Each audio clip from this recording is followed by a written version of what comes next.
자, 오늘은 사도행전 20장 할 차림입니다. 20장의 내용은 3차 전도여행 이제 마지막 부분이 되겠어요. 벌써 이제 사도행전도 끝날 때가 이제 저물어 갑니다. 1, 2차 전도여행 했고, 지난 시간에 이제 에베소 지역에서 사도 바울이 복음을 전파했죠. 그러면서 무슨 일이 일어났으면 대소동이 일어났다고 그랬죠. 아데미 여신을 엄청나게 숭배하는 게 이제 에베소서인데, 그래서 이제 그 아데미 신상이나 신전 이런 걸 은으로 세공해가지고 파는 이제 업자들이 바울이 이제 그 손으로 만든 우상이다 이렇게 하니까 자기를 장사가 안 된다 이래가지고 그 소동을 벌였잖아요. 그래서 이제 바울이 끌려오지는 않았는데 바울과 같이 다니던 사람들을 끌어다가 혼내고 압박을 가하고 이제 소요가 일어났을 때 그 에베소시의 이제 서기장이 되는 분이 아주 재치 있고 지혜 있는 이제 판결을 내렸다 그랬죠. 그 업자들에게는 아니 그 사람이 우상이라고 그러지만 그 우상 아니야. 우리가 알다시피 우리 에베소서는 아데미 신상에 그 태어나신 곳이고 제우스 신의 따님이고 우리가 제우스 신으로부터 이 모든 이런 아데미 신의 존재가 성립되는 거지. 무슨 그 사기꾼 같은 사도 바울이 뭐 우상이니 아니니 손으로 만든 그런 얘기 들을 필요 없어요. 그러니까 우리 사업하는데 전혀 여러분들 지장 없어요. 이렇게 이제 해서 그들을 누구로 드셨다는 거 아니야? 그리고 이제 잡혀온 무리들에게는 아이 그런데 이렇게 불법으로 잡아와가지고 압박하고 이러면 되겠냐? 우리 로마법의 절차로 거쳐서 그 해결을 해야 된다 그러면서 자 오늘은 이거 불법 집회니까 물로들 가져 이러고 이제 해산을 시켰다 그랬잖아요. 그래서 지난번에 고린도에서 일어난 일하고 에베소에서 일어난 일의 중점은 무엇을 바울이 그 설교를 했냐는 것보다도 갈리오 총독하고 이 에베소시의 서기장이 판결 내린 게 대단히 중요하다. 그 판결이 그들이 내린 거지만 뒤에서 누가 일하셨다고? 성령 하나님이 일하셨다는 거죠. 바울 복음이 정당하고 합법적이고 전혀 사회의 소유를 일으키거나 그런 것이 아니다라는 걸 확보해 준 그러한 판결을 그 두 사람의 입을 통해서 하나님이 선포하신 사건이었다라는 걸 우리가 짚고 넘어가야 된다 그런 얘기예요. 자, 그 다음에 이제 20장은 뭐냐면 그 에베소서에서 이제 바울이 어떤 목적을 가지고 이제 돌아오는 그 과정에 관한 스토리가 쓰여 있는 거예요. 그래서 한번 읽어보겠습니다. 그래서 우선 20장에 들어가가지고 1절에서 6절까지 소제목을 붙여본다면 마케도니아와 그리스를 방문하는 바울이다 그런 얘기예요. 바울이 에베소서에서 그냥 예루살렘으로 이렇게 쭉 내려오는 게 아니라 쭉 또 한 번 둘러든 거야. 그러니까 우리가 지난 시간에 공부했지만 3차 전도여행 에베소서 지역을 가는 길에 1차 전도한 지역을 쭉 훑으면서 에베소서 지역에 올라갔고 돌아올 때는 2차 복음을 전파한 그건 이제 유럽이니까 마케도니아, 그리스, 아가야 지역이잖아요. 그쪽을 또 둘러서 이렇게 내려올 계획을 잡은 거예요. 1절에서 6절까지 한번 봅시다. 소요가 그치면 이제 소요가 에베소서 지역에서 이제 그쳤죠. 바울은 제자들을 불러 고난 후에 떠나 마케도니아로 가니라. 제2차 전도여행 지역이죠. 마케도니아. 그 지방으로 다녀가며 여러 말로 제자들에게 권하고 헬라에 이르러. 이 헬라는 그리스를 얘기하는 거예요. 마케도니아는 지도를 보면 그리스 위에가 마케도니아 지역, 그 밑에가 바로 그리스입니다. 그리고 그리스 밑에 지역 그쪽을 아가야 지방이라고 이제 부르는 거고. 거기서 석 달 동안 있다가 석 달이나 이제 머물렀네. 배 타고 수리아로 가고자 할 그때에, 그래서 이제 거기서 마케도니아와 그리스 지역을 이제 방문하고 석 달 정도 있다가 이제 수리아로 가고자 할 그때에 유대인들이 자기를 헤아리고 공모함으로 마케도니아를 거쳐 돌아가기로 작정하니. 야, 근데 이제 하여튼 이 유대인들이 집요하게 그냥 쫓아다녀가지고 또 이제 바울을 이제 해치려고 일을 하네요. 그래가지고 배 타고 수리아로 올라오고 그러다가 아유, 안 되겠다. 이거 그리 가면 또 무슨 해를 당할 것 같아서 다시 마케도니아를 거쳐서 이제 돌아가기로 계획을 바꿨다는 거죠. 그래서 이제 20장에는 여러 지방 이름들이 나오는데, 그건 우리가 뭐, 크게 신경 안 써도 되고 그냥 쭉쭉 읽어나가면 되니까. 아시아와 함께 가는 자는, 그런데 이제 바울을 따라가는 일행 등의 여기 이름이 나오네. 베레아 사람 소바더, 그 다음에 데살로니가 사람 아리스다고, 그 다음에 세군도와 더베 사람 가이오, 디모데와 아시아 사람 두기고와 드로비모라. 그들은 먼저 가서 드로아에서 우리를 기다리더라. 우리는 무교절 후에 빌립보에서 배로 떠나 닷새 만에 들어와 있는 그들에게 가서 이리를 머무니라. 뭐 이런 간단한 얘기들이 쓰여 있는데, 여기 보면 이제 사람들 이름이 쭉 나오는데, 이 사람들은 이렇게 보시면 돼. 몇 명이 나와요? 8명이요? 이 사람들은 바울과 동행을 하는데, 이 사람들이 결국은 어디까지 따라오냐면 예루살렘까지 다 따라와요. 그러니까 이 8명은 뭐라고 보면 되냐면, 바울이 그동안에 전도한 지역의 대표자들이라고 이제 이해하면 돼요. 뒤에 가서도 나오겠지만은, 특히 서신서에 나오는데, 이 사람들이 이제 동행을 해서 예루살렘까지 오지 않습니까? 근데 이제 바울이 예루살렘으로 빨리 돌아올 계획을 세웠잖아요. 그래가지고 이제 그 돌아오는 코스를 이렇게 된 거잖아요. 그 중에 이제 유대인들이 음모가 있고 막 죽이려고 그러니까 이제 코스를 막 자주 바꿔가면서 이제 이런 일이 벌어지는데, 요 8명들이 이제 왜 끝까지 예루살렘에 쫓아가느냐면, 잘 보세요. 바울이 헌금에 대해서 굉장히 강조를 해요. 예루살렘 교회를 이제 도와주려고 다니는 곳마다 이제 구제 헌금을 걷는다고. 그래가지고 이걸 이제 전달을 해주죠. 이제 예루살렘 교회에. 그래서 사람들이, 야, 지난번에도 그 기근이 일어나가지고 이제 헌금을 전달해 준 적도 있는데, 이 구제 헌금 전달에 굉장히 신경을 많이 써, 바울이. 그러면 예루살렘 교회가 그렇게 가난했나? 그렇게 도움을 받아야 돼. 참 이런 생각을 하는데, 그런 측면보다는 하나됨이 굉장히 중요하다고 그랬어요. 바울이 다니면서 그 복음을 전도했던 건 주로 완전히 이방인, 헬라인들이 중심이고, 물론 디아스포라 유대인들 중에서도 이제 그리스도인이 된 사람도 있지만, 대개가 헬라인들이 대부분이잖아요. 복음을 듣고 그리스도인 된 사람들이. 근데 이제 이 예루살렘에서 그리스도인이 된 사람들은 거의 유대인이 대부분이 이제 그리스도인이 된 거잖아요. 근데 유대인은 아직도 그리스도인이 됐지만, 아직도 자기들은 선민의식이고, 율법을 지키는 사람이고, 하나님이 자기네들을 갖다가 이뻐해서 선택돼서 뽑힌 민족이 참 그런 생각이 아직도 할례도 하고 율법도 지켜야 되고 이런 마음들이 아직도 그 유대인들 머릿속에 있거든. 그러니까 예루살렘에 있는 그리스도인들하고 바깥에서 그 복음을 전달받은 이방인 그리스도인들하고 하나 된다는 게 그게 쉬운 일이 아니에요. 그냥 복음을 받아들인다고 해서 해결될 문제가 아니고 여기 엄청나게 있었기 때문에. 그래서 그걸 허물고자 하는 하나의 방편으로서 구제연금을 갖다가 그 예루살렘 그리스도인들이 전달하는 그런 뜻을 많이 가지고 있었단 말이에요. 그래서 이게 구제연금 하나됨으로 이해를 해야지, 예루살렘 교회는 배가 고파가지고 도와준다. 그런 차원으로 이해하는 것보다 이렇게 해야 된다. 왜 그러냐면, 우리가 가장 중요한 게, 또다시 얘기합니다. 이 교회, 특히 성령 강림 사건 이후에서 이제 교회가 만들어졌다고 그랬잖아요. 일반적으로 포괄적인 교회가 만들어졌는데, 이 교회의 특징이 2개라고 그랬잖아. 그리스도의 몸 된 교회, 그리고 하나됨이 굉장히 중요하단 말이에요. 하나됨은 뭐야? 구분이 철폐됨으로써 하나 되는 거 아니야? 이 구분은 뭐예요? 지역, 민족, 무슨 잘 살고 못 살고, 여성인이, 남성이, 종인이, 주인이, 이런 걸 전부 철폐해가지고 하나로 되는 게 그게 교회의 특성이거든. 이 하나됨이 그래서 굉장히 중요한 거거든. 근데 이게 얼마나 어려워요. 그러니까 이 하나됨의 특징의 하나로 구제 성금을 가지고 바울이 이방인들한테 교회 만들 때마다 와서 헌금을 걷어가지고 예루살렘에 와서 전달하려고 그러는 주 목적은 여기에 있다. 이 하나됨이 얼마나 중요합니까? 교회의 하나됨. 제일 중요한 거거든요. 오늘날 우리들 큰 교회 가면은 분당이 말도 많잖아요. 막 소송까지 하고. 그렇지 않아요? 사랑의 교회, 소망교회, 명성교회. 이런 데 보면, 트러블들이, 이 하나 되는 게 그렇게 어렵거든. 빗나갔지만, 그럼 교회 안에서 하나 되는데 가장 중요한 게 뭐예요? 교회에서 분란이 많이 일어나니까, 그걸 다 가라앉히고 하나 되는데, 핵심이 뭐예요? 우리 다 배웠어요. 복음서 공부하면서. 첫 번째는 겸손해야 된다는 거죠. 잘났다고 뽐내고 교만하면 그게 하나됨이 됩니까? 그 다음에, 다른 사람들을 봉사하는 정신이 뚜렷하고, 가장 중요한 게 뭐냐면 용서예요, 용서. 분란이 일어나죠. 분란이 안 일어날 수가 없어. 근데 그 분란을 어떻게 하나됨으로 잠재우느냐? 용서란 말이에요, 용서. 잘 들어보고 그 사람이 제가 뭐가 좀 지나쳐서 잘못했나 보네요. 그러면 그거 받아들이는 게 용서.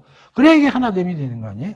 겸손과 용서가 교회 안에서의, 그러니까 교회 다니면서 폼 잡고 용서하지 못하는 인간들이 많은 교회일수록 하나됨이 어렵단 말이에요.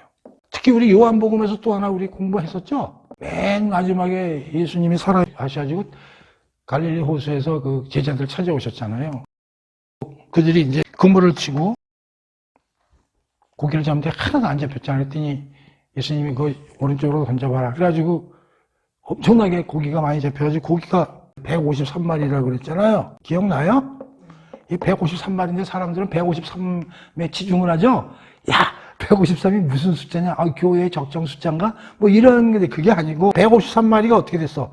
그물 안에 가득 찼다는 얘기 뭐야? 그물이 꽉 차서 그물이 흩어지진 않았단 말이에요. 153마리가 중요한 게 아니라 그물이 찢어지지 않았다는 게 중요하다고. 그물이 찢어지지 않았다는 게 뭐야? 이게 하나됨이 그걸 보여주는 거거든요. 참고하시고. 자, 그래서 이제 8명 얘기하다가 이제 이런 얘기까지 나왔네.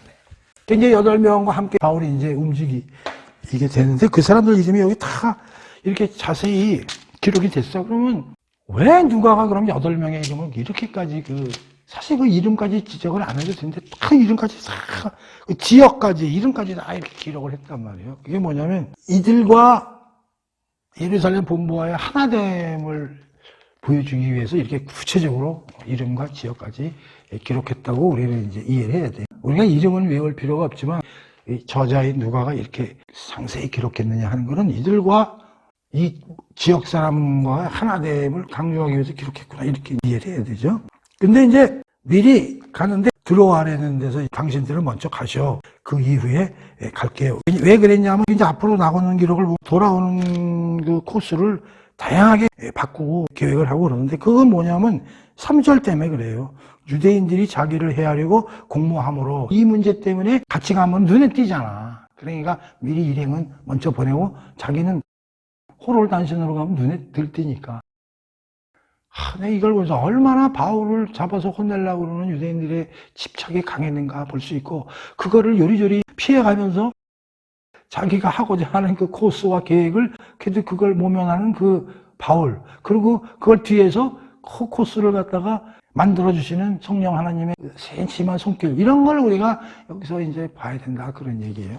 6절 봅시다. 우리는 무교절 후에 빌립보에서 배로 떠나 닷새만에 들어와 있는 그들에게 가서 이래를 머무니라. 여기 우리라는 건 누가 입장에서 우리니까 그러니까 그 8명은 미리 보내고 그 다음에 이제 바울을 쫓아다니는 또 소규모 일행이 있던 거야. 거기 우리라고 그러니까 여기 누가가 이제 바울하고 같이 이제 동행을 했다는 걸 우리가 이제 이해할 수 있는 거지. 근데 여기 또 무교절 이런 걸 또 밝혀요. 6절 같은 데 보면은 그러니까 이제 돌아오는 코스에서 우리가 이 기록에서 볼 수 있는 게 뭐냐면 시간을 굉장히 중요시합니다. 뭐 5일 묵었다 어디서 7일 묵었다 어느 쪽에서 3일 묵었다 이런 일이 많이 나와. 근데 사실 이거 우리 그렇게 중요하지 않거든요. 아이고 뭐 돌아오면서 뭐 쑥 돌아왔구나 하면 되는데 왜 이렇게 기록을 누가가 많이 했을까? 이게 날짜가 중요하다는 게 날짜가. 두 번째는 이 음모가 많다 보니까 이걸 피하느라고 요리조리 그런 내용들이 이제 많이 나오고. 근데 이제 여기서 보면 무교절이 많이 나오는데 무교절은 우리가 이해했죠? 6월절은 하루예요. 근데 6월절 다음부터 일주일이 무교절이죠. 그리고 여기서부터 50일 지나는 게 오순절이고요. 근데 여기 무교절 후에 이런 무교절을 밝힌단 말이에요. 왜 밝히는지 사실 안 밝혀도 되거든. 근데 여기 16절 한번 봐봐요. 16절. 바울이 아시아에서 지체하지 않기 위하여 에베소서를 지나 배 타고 가기로 작정하였으니 이는 될 수 있는 대로 오순절 안에 예루살렘에 이르려고 급히 감이더라. 오순절 나오잖아요. 그러니까 지금 바울 입장에서는 오순절 안에 예루살렘으로 도착하고 싶은 거야. 그러면 6월절에서 오순절까지는 50일이라고 그랬잖아요. 그럼 여기 보면 6절에는 뭐야? 무교절 후에니까. 그리고 16절에는 오순절이 나오잖아. 오순절 안에 예루살렘에 이르려고 급히 감이더라. 그러니까 여기서 여기까지 50일 안에 가고 싶은 거야. 누가? 바울이. 그래서 이 무교절 오순절 이런 걸 날짜를 바뀐 건 뭐냐? 이게 빨리 가야 되겠다. 바울이 왜 오순절 때까지 가려고 그랬을까? 그건 잘 안 나와요. 그렇지만 오순절이 추수감사절 같은 거거든요. 밀 농사했을 때 첫 수확하는 계절이 오순절이거든요. 그러니까 아마 그 대규모 그 명절이니까 그때 뭐 많은 사람들이 또 예루살렘에 입성을 하고 하니까 그 전까지 가가지고 특히 요 구제 헌금을 오순절 안에 전달하고 싶은 그런 이제 계획이 있었던 것 같아요. 그래서 이제 6절까지 이제 이런 걸 살펴보면 되고요. 뭐 이렇게 어려운 건 없죠. 그 다음에가 7절부터 12절까지인데 요게 좀 중요해요. 요게 뭐냐면 이제 유두고 사건인데요. 유두고가 죽어요. 죽은 유두고를 이제 살리는 사도 바울 사건이 7절에서 이제 12절까지 일어나는데 한번 읽어볼게요. 이제 드로아까지 내려왔네. 그래가지고 이제 6절에 보면 이제 1회니까 7일을 이제 머물렀다는 얘기죠. 그 안에 일어난 일이에요. 그 주간 첫날에 우리가 떡을 떼려 하여 모였더니 바울이 이튿날 떠나고자 하여 그들에게 강론할세 말을 밤중까지 계속하며 우리가 모인 윗다락에 등불을 많이 켰는데 유두고라고 하는 청년이 창에 걸터 앉고 있다가 깊이 졸더니 바울이 강론하기를 더 오래 하며 졸음을 이기지 못하여 3층에서 떨어지거늘 일으켜보니 죽었는지라. 바울이 내려가서 그 위에 엎드려 그 몸을 안고 말하되 떨지 말라 생명이 그에 있다 하고 올라가 떡을 떼어 먹고 오랫동안 곧 날이 새기까지 이야기하고 떠나니라. 사람들이 살아난 청년을 데리고 가서 적지 않게 위로를 받았더라. 자, 여기까지 간단한 건데 이 유두고 사건은 간단해요. 그런데 우리가 이거는 조금 의미를 가지고 좀 공부를 할 필요가 있어요. 그래서 이거는 별표 3개를. 여기서 이제 주간의 첫날이라는 말이 나오죠. 이건 일요일 같아. 우리가 이제 그 안식일하고 주일을 구별해야 되는데 유대인들은 안식일을 굉장히 중요시 했잖아요. 그런데 이제 기독교로 넘어오면서 일요일 날 이제 우리 예배하는 게 주일이잖아요. 안식일은 일요일은 아니고요. 그러니까 이제 이 주간의 첫날이라고 보는 거는 일요일 날이었을 거다 이렇게 들려고 생각하는 거예요. 그래서 이건 주일이다. 우리가 이제 일요일 날 예배 보는 식으로 안식일이라는 개념은 많이 희석된 거죠. 기독교가 되면서. 떡을 떼려 하여 모였더니 여기서 떡을 떼려고 모였던 얘기는 공예배 보는 모임이었다고 이제 이해를 하는 거예요. 공예배. 그러니까 우리로 말하면 교회 일요일 날 가서 예배 보는 거 있잖아요. 그런 식으로 아마 일요일 날 예배를 보는 이제 모임이었다. 이제 그렇게들 이제 이해가 되는 거죠. 그런데 여기서 이제 바울이 설교를 했겠죠. 그런데 유두고라는 청년이 왔는데 유두고에 대해서 특히 그 눈에 띄게 성경에 나와 있냐면 9절이죠. 9절에 보면 청년이 창에 걸터 앉았다. 그런 표현이 나오고 깊이 졸더라. 그러고 나서 3번은 뭐예요? 떨어져서 죽었다. 이런 표현이 나오는 거예요. 오케이? 그냥 넘어가면 돼요. 그러니까 이제 그 바울이 지금 말하면 일요일 날 가가지고 설교를 이제 하는데 그 유대교라는 청년이 와가지고 3층 저 꼭대기에 올라가지고 이제 그 창가 끝에 이제 앉아서 있다가 계속 졸다가 이제 툭 떨어져가지고 이제 죽었다. 이제 이런 얘기가 나오는 거야. 그래서 이제 우리가 여기서 특히 떡을 떼다는 말하고 유두고와 청년의 이제 이런 서술 내용으로 봐가지고 우리가 큰 그림을 한번 그려보자는 거예요. 그 유두고란 청년을 그렇게 졸았다는 거는 여기 보면 이제 설교가 길었다고 이제 얘기가 나와. 바울이가 설교를 좀 오래 했나 봐.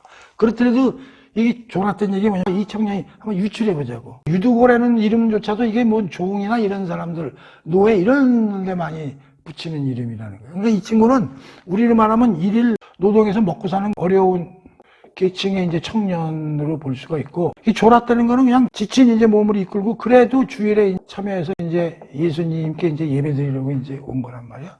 그리고 이 창에 걸터 앉았다는 얘기는 많은 사람들이 모였는지, 그러니까 뭐 의자 같은 데 이렇게 앉았으니 창가에 쭈그리고 앉았다는 건 뭐야? 이게 참 소외됐다고 그러나?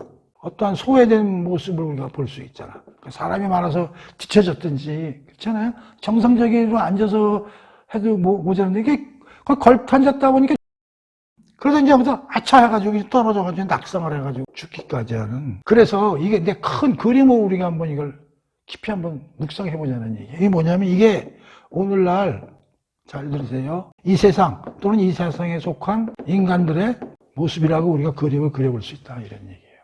그러니까 예수를 모르고 사는 하나님 나라 소속이 아닌 이 세상 사람들, 그리고 예수를 믿지 않는 일상적인 사람들의 모습은 뭐요?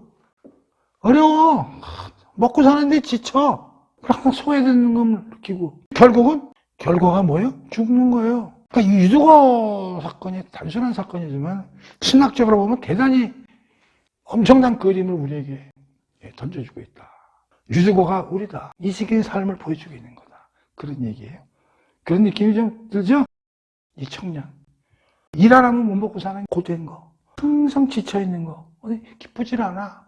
그리고 항상 창가에 어디 기대에 소외돼. 결국은 어떻게 돼? 죽는.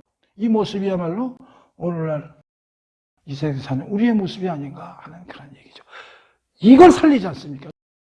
이걸 누가 살려요? 사도 바울이 살리지 않습니까? 자, 그러면서 사울이 어떤 행동을 보이나 한번 봅시다.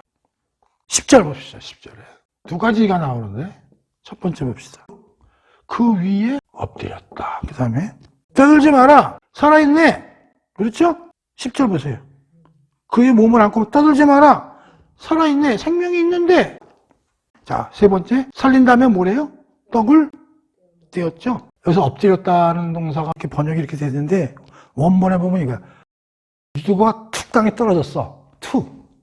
떨어지는 묘사하는 단어와 바울이 죽은 유두고에 덮치는 걸 똑같은 단어를 쓰고 있다는 거예요. 그러니까 이게 무슨 얘기냐면 바울과 유두고가 연합했다는 거예요. 연합. 하나가 됐다. 죽은 자에게 덮친 거야. 그 다음에 분명히 죽었다고 그러는데 왜 바울 입에서 생명이 있다고 그러냐. 야, 이게. 이것도 어떻게 생각하냐면 우리가 육체는 죽었지만 영혼은 살아있다. 라는 거를 바울이 보여준 거야. 그러면서 살렸다는 거예요. 사도 바울의 이 행동이 예수님의 죽음과 부활의 그림과 동일하다고 신학적으로 해석을 하는 거죠. 예수님이 죽고 우리를 살린 거는 바울이 유두고를 덮쳐가지고 끌어안고 너 안 죽었어 하고 살려낸 거와 똑같다는 거예요. 그러니까 예수님과 우리가 합치돼서 우리를 죽음에서 살려낸 거와 동일한 그림으로 해석을 해야 된다. 그러니까 바울이 유두고와 하나가 돼가지고 살린 거랑 마찬가지로 유두고 사건이 대단히 우리에게 주는 깊은 그림이 있는 거예요. 내가 유두고라고 생각하고 내가 여기 누워있는 놈이라고 생각해봐. 예수님이 그대로 나한테 덮친 거야. 그래서 나를 안고 너 안 죽었어. 바울, 네가 왜 죽어? 너 몸은 죽었지만 다시 살아난다니까 너 생명은 죽은 게 아니야. 살려냈다는 거죠. 그러고 나서 뭘 했냐면 떡을 뗐다는 거예요. 자, 봅시다. 떡을 떼다를 어디서 많이 들었어요? 성만찬이죠? 복음서에서 배웠잖아요. 그리고 복음서에서 빵과 포도주를 가지고 빵은 내 살, 내 피야. 내 살은 너희들한테 영생을 주는 거야. 만나하고 틀려. 모세가 광야에서 준 만나하고 차원이 다른 거야. 이게 영생의 살이야. 이걸 먹어야 돼. 내 피는 뭐야? 이건 생명이며 또 하나 새 언약의 증거야. 라고 얘기를 했잖아. 굉장히 중요한 사건이기 때문에 내가 몇 개 찾아왔어. 복음서 내용에 요한복음 6장 51절에서 55절까지 하고요. 누가복음 22장 19절에서 20절. 그 다음에 고린도전서는 우리 안 배웠지만 11장 24절부터 오늘 찾아봅시다. 우리 하나하나 다시 공부하는 차원에서 읽어봅시다. 요한복음 6장 51절 53절. 6장 51절. 나는 하늘에서 내려오는 살아있는 떡이니 사람이 이 떡을 먹으면 영생하리라. 내가 줄 떡은 곧 세상의 생명을 위한 내 살이니라 하시니라. 그렇죠? 이런 말 있죠. 내 살은 뭐예요? 생명의 떡. 그러면서 49절. 너희 조상들은 광야에서 만나를 먹고 죽었거니와. 만나는 육체적으로 살기 위해서 내려온 거지만 내 살은 영생을 위한 거다. 이런 말이 있다고 그랬죠. 자, 누가복음 22장 다 배운 겁니다. 또다시 합니다. 19절, 20절. 자, 이제 마지막 만찬에서 제자들하고 만찬을 하시면서 19절 보세요. 떡을 가져 감사기도 하시고 떼어 그들에게 주시며 이르시되 이것은 너희를 위하여 주는 내 몸이라. 내 살이라는 거죠. 너희가 이를 행하여 나를 기념하라 하시고 저녁 먹은 후에 잔도 그와 같이 하여 이르시되 이거 포도주죠. 이 잔은 내 피로 세우는 새 언약이니 곧 너희를 위하여 붓는 것이니라. 그렇죠? 새 언약의 증거다. 고린도전서 11장. 고린도전서도 사도 바울이 나중에 쓴 그 서신서죠. 밤에 떡을 가지사, 그 23절 끝에 보면 떡을 가지사 축사하시고 떼어 이르시되 이것은 너희를 위하는 내 몸이니 이것을 행하여 나를 기념하라 하시고 19회 또한 그와 같이 잔을 가지시고 이르시되 이 잔은 내 피로 세운 새 언약이니 이것을 행하여 마실 때마다 나를 기념하라 하셨으니 너희가 이 떡을 먹으며 이 잔을 마실 때마다 주의 죽으심을 그가 오실 때까지 전하는 것이니라. 그러니까 지금 사도 바울이 덮쳐가지고 그를 살리고 너는 죽지 않았어 생명이 있어라고 얘기하고 살려놓은 다음에 떡을 뗐다는 얘기는 성만찬을 시작했다는 얘기죠. 그러니까 이 지금 유두고 사건을 저자 누가는 떡을 떼는 주일의 성만찬 사건과 연결시키고 있다는 거예요. 그러니까 바울이 유두고를 살린 사건은 그야말로 성만찬에서 예수님이 떡을 떼면서 얘기하신 내 살은 너희들이 먹고 영생을 누리게 하는 것이요 내 피는 내가 너희들에게 새로운 언약의 증거이라고 얘기를 한 것과 똑같은 성만찬과 유두고 사건을 동일하게 보는 거죠. 그러니까 유두고 사건이라는 것은 유두고는 죄 많은 우리고 사도 바울의 행한 것은 예수님이 죽고 부활하신 사건이고 그를 통해서 우리가 다시 살아나는 그러한 그림을 기록한 거다. 대단히 중요한 의미를 가지고 있는 게 유두고 사건이다 하는 얘기. 좀 이해가 되십니까? 네, 그래서 우리가 그 유두고 사건을 잘 좀 이해를 해야 됩니다. 성만찬이요. 살과 피는 예수님이 죽어야지 나오는 것이니까요. 그러니까 예수님이 죽은 게 바로 우리에게 영생과 새 언약을 통해서 우리를 구원하시기 위해서 당신이 죽으셨다는 그런 걸 내포하는 것이죠. 그래서 유두고를 유두고라고 생각하지 말고 우리의 삶이고 우리 세상을 뜻한다고 이렇게 생각을 하시면 되는 거예요. 그 다음에 이제 13절에서 16절까지는 큰 의미는 없어요. 그냥 앞으로의 계획에 대해서 설명한 거니까 한번 읽어볼게요. 이 유두고 사건이 있은 후에 우리는 이제 앞서 배를 타고 아소에서 바울을 태우려고 그리로 가니 이는 바울이 걸어서 가고자 하여 그렇게 정하여 준 것이라. 바울이 아소에서 우리를 만나니 우리가 배에 태우고 미들레로 가서 거기서 떠나 이튿날 기오 앞에 오고 그 이튿날 사모에 들르고 또 그 다음날 밀레도에 이르니라. 바울이 아시아에서 지체하지 않기 위하여 에베소를 지나 배 타고 가기로 작정하였으니 이는 될 수 있는 대로 오순절 안에 예루살렘에 이르려고 급히 감이더라.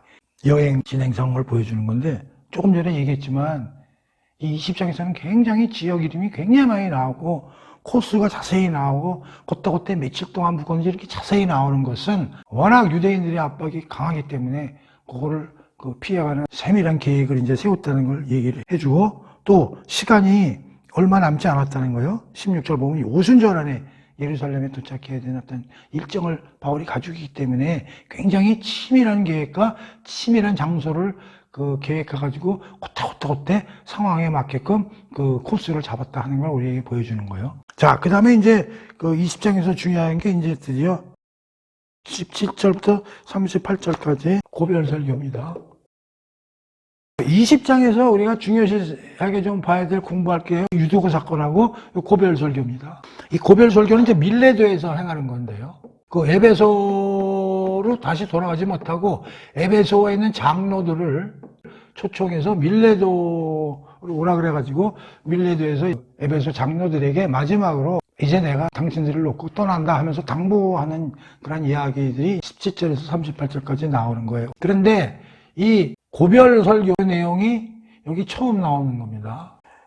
바울이 어느 지역을 방문해가지고 회당에서 설교하는 내용은 몇 개 좀 나왔는데 그걸 교회를 만들어 놓고 떠나면서 한 고별 설교를 했다는 얘기는 나오지만 무슨 내용을 가지고 고별 설교를 했다는 내용은 안 나오는 거야. 여기 바울의 고별 설교 내용이 처음으로 밀레도 지역에서 에베소 지역의 장로들 초청해서 한 고별 설교 내용이 여기 실려 있다. 그러니까 나름대로 좀 중요하다고 이제 느껴지는 거예요. 오케이?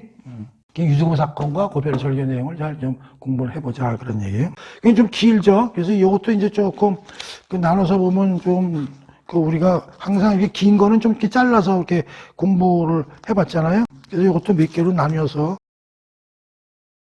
고별 설교. 첫 번째로 단락을 어떻게 나눠보면 좋은가 내가 이걸 잘 나눠볼게요. 17절에서 21절까지 나눠볼게요. 그래서 이거는 제목을 아시아 지역에서의 사역을 회고해보는 얘기를 고별 설교에서 하는데 17절에서 22절까지 한번 읽어볼게요.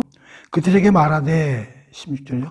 아시아에 들어온 첫날부터 이 아시아 지역은 마케도니아 유럽 지역이 아니라 에베소서 지역을 중심으로 한 근방 아시아에 들어온 첫날부터 지금까지 내가 항상 여러분 가운데서 어떻게 행하였는지를 여러분도 알면 어떻게 행하였는지를 내가 복음 전파를 어떤 마음을 가지고 했는가를 회고하면서 얘기를 해주는 거야.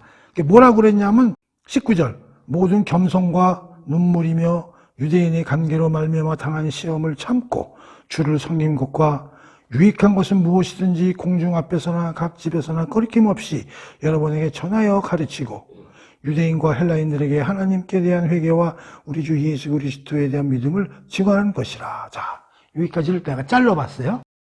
여기에서 중심되는 동사는 뭐냐면 19절에 섬기다. 그 다음에 또 하나의 동사는 21절에 증언하다. 내가 그동안에 어떻게 복음을 전파했냐면 두 단어야. 섬기고 증언했다는 거예요. 그러면 섬길 때는 어떻게 섬겼냐면 19절 보세요. 첫 번째, 겸손과 눈물. 겸손과 눈물로 유대인의 관계로 말미암아 당한 시험을 참고, 두 번째는 시험을 참았다. 그리고 주를 섬겼다. 그리고 유익한 것은 모두 설명했다. 너희들한테 불필요한 건 하나도 안 하고 너희들한테 필요한 것만 했다. 전했다는 거죠. 그 다음에 어디서 전했냐면 공공장소에서 다수를 위해서도 얘기했지만 개개인의 간 하나하나에 대해서도 복음을 전했다. 그 다음에 꺼리낌 없이 전했다. 그리고 모두 가르쳤다. 야, 이게 우리가 여기 이렇게 잘라서 이걸 하나하나 되새겨봐야 된다 이런 얘기지. 그러니까 내가 복음을 이렇게 전파했다는 거예요. 겸손과 눈물로. 교만하게는 안 했다는 거예요. 난 진짜 나를 낮추고 눈물겹게 나는 일을 했다. 그리고 모든 압박과 시험을 그냥 견뎌냈다는 거예요. 내가 조 맞고 채찍으로 맞고 안방에 갇혀서 발에다가 수갑이 아니지 족갑이라고 그래. 발도 그냥 묶이고 말이지 다 참았다는 거예요. 그리고 나는 종의 입장에서 주인은 예수님이고 그리고 모든 사람들에게 불필요한 것 말고 유익, 이게 중요해. 나는 이게 굉장히 중요한데 우리가 보통 사람들 만나면요 자기 자랑을 어떻게 해요? 이 세상을 사는 법을 내가 가르쳐줄게. 공부하는 비법이라든가 주식 기법이라든가 처세술 그따위 거는 믿어도 안 됐다는 거예요. 바울이 얼마나 그 인텔입니까? 인간의 죽고 사는 문제, 구원받는 문제 이런 거 이외에는 자기는 입에다 담지도 않았다는 거 아니에요. 그 다음에 장소를 물불을 안 갈았다는 거 아니에요. 그리고 해야 될 말은 깨끗이 눈치 안 보고 했다는 거 아니에요. 그리고 전하고 가르쳤어요. 이 전하고 가르쳤다는 건 의미가 다릅니다. 전했다는 건 복음을 일방적으로 선포했다는 얘기예요. 그리고 그거에 대해서 잘 모르면 구체적으로 설명하고 해석하고 보충했었다. 이제 그런 얘기예요. 그렇게 자기가 복음을 전파했다고 에베소 장로들을 불러가지고 회고하면서 그렇게 했다고 얘기를 하는 거예요. 야, 이게 얼마나 자신만만한 태도입니까? 우리도 이런 걸 배워야 되죠. 겸손과 눈물로 모든 핍박이나 이런 걸 참고 우린 주님의 종으로서의 다른 사람들에게 유익한 것만 시절 때문에 처세술고 다 빼고 넓은 장소나 개인 장소나 꺼리낌 없이 선포하고 또 그거에 대해 해석해주고 설명해주고 멋진 얘기예요. 그 다음에 21절입니다. 뭘 또 증언했냐? 유대인과 헬라인들에게 하나님께 하나님께 회개해. 니들 회개해야 돼. 이 예수 그리스도에 대한 믿음.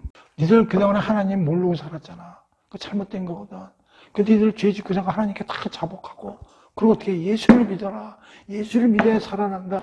이걸 증언을 했다는 거냐. 증언이라는 게 뭐야? 내가 증인이다 그런 얘기 아니야. 예수 그리스도에 대한 증인이다. 회개하고 그러니까 회개만 가지고 안 돼.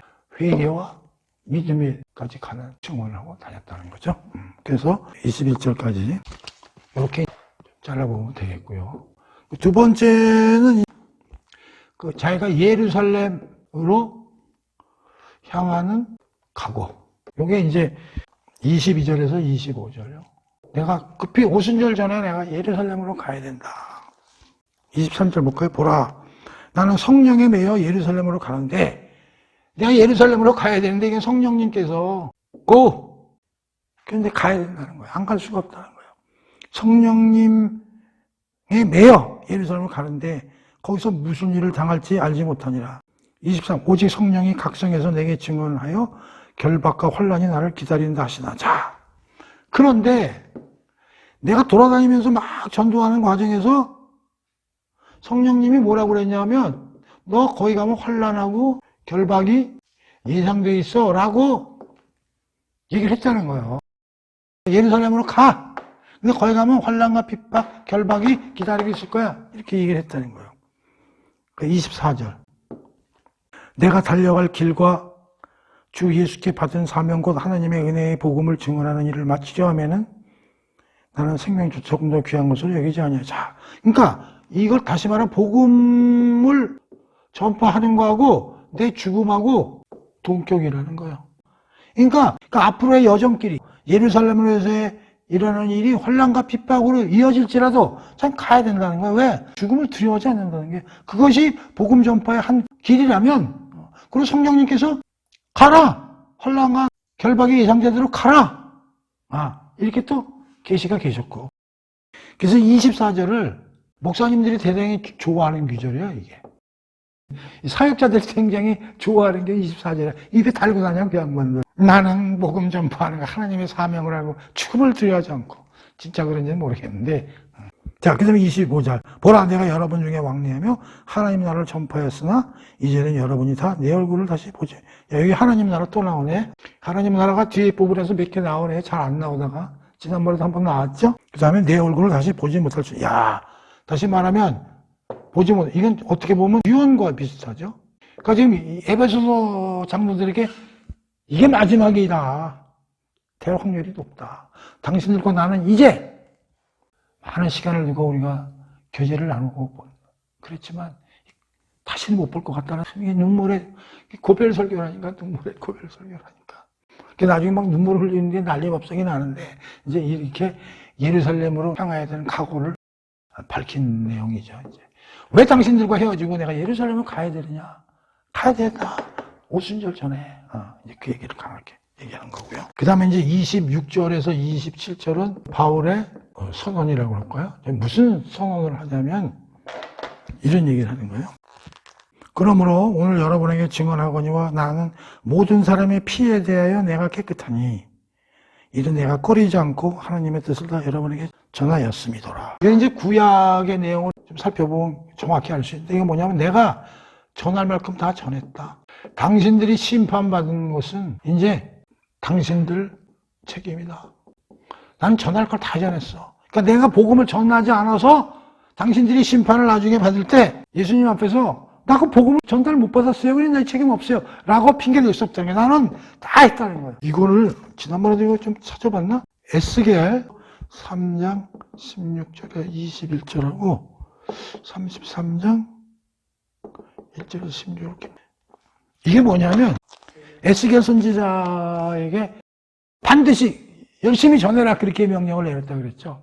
만약의 경우 네가 네 실수를 전달하지 않으면 너한테 책임을 묻겠다. 하나님이 그렇게 하신 거예요. 그러니까 너는 파수꾼이다 그러면서 이제 얘기를 한 건데 이거는 찾아보질 않겠어요. 그러니까 에스겔서 3장 16절 21절 꼭 찾아보세요. 여기 보면은 에스겔이 이제 파수꾼으로 하나님이 명령을 냈다고 여러 군데 다니면서 빼먹지 말고 전달하라고. 그러니까 바울이 그 얘기 난 진짜 열심히 했다.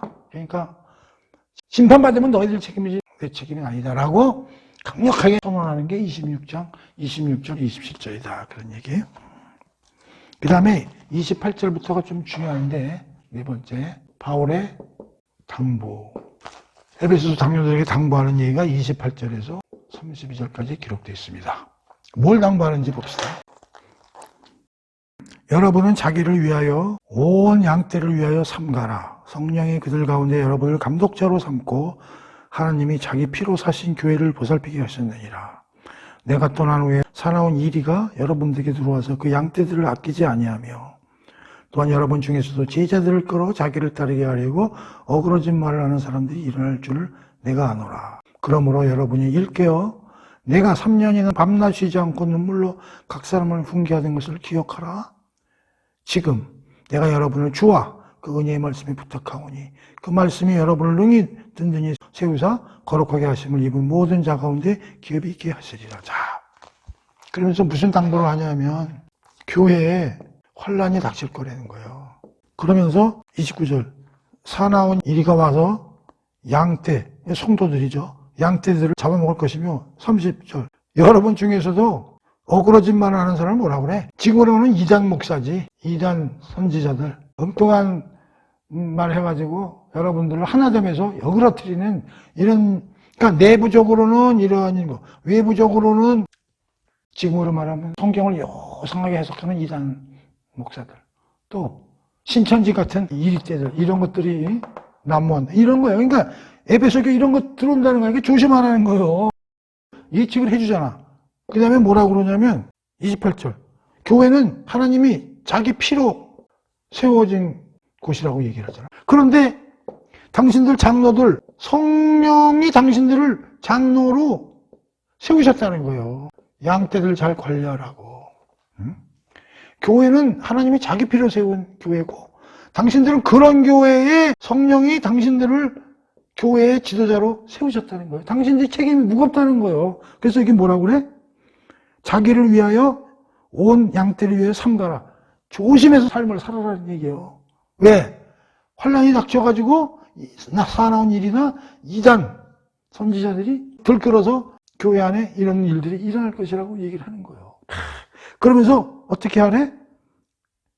38절 내가 없더라도 내가 그동안에 3년에 걸쳐서 가르친 내용을 숙지하고 묵상하고 반복해서 잊어먹지 말라는 거예요. 그러면서 마지막으로 그것도 어려우니까 32절 누구에게 그 의견을 부탁해? 주와 은혜의 말씀. 주는 예수지. 말씀은 오늘 성경 아니야. 자, 이게 사도 바울이 마지막으로 떠나면서 장로들에게 얘기한 거예요. 중요한 게 뭐다? 교회는 하나님이 자기 피로 세우신 곳이다. 장로 너희들은 뭐다? 성령이 이런 곳에 너를 지도자로 세운 곳이다. 그런데 이러한 내외부적으로 공격이 들어올 것이다. 사탄의 공격이. 그러니 내가 3년 동안 가르쳐준 공부를 자세히 반복하고 그 다음에 어떻게 돼? 주와 은혜의 말씀에 내가 잘 되기를 기도하노라. 그런 얘기죠. 여기서 중요함은 여기 또 나옵니다. 여기 주는 예수잖아. 여기는 말씀이잖아. 말씀을 다른 말하면 성령이잖아. 그 다음에 이들은 하나님이 피로 세웠는데 성령으로 세워진 사람들이잖아. 그러니까 성령 충만, 말씀 충만, 기도 충만.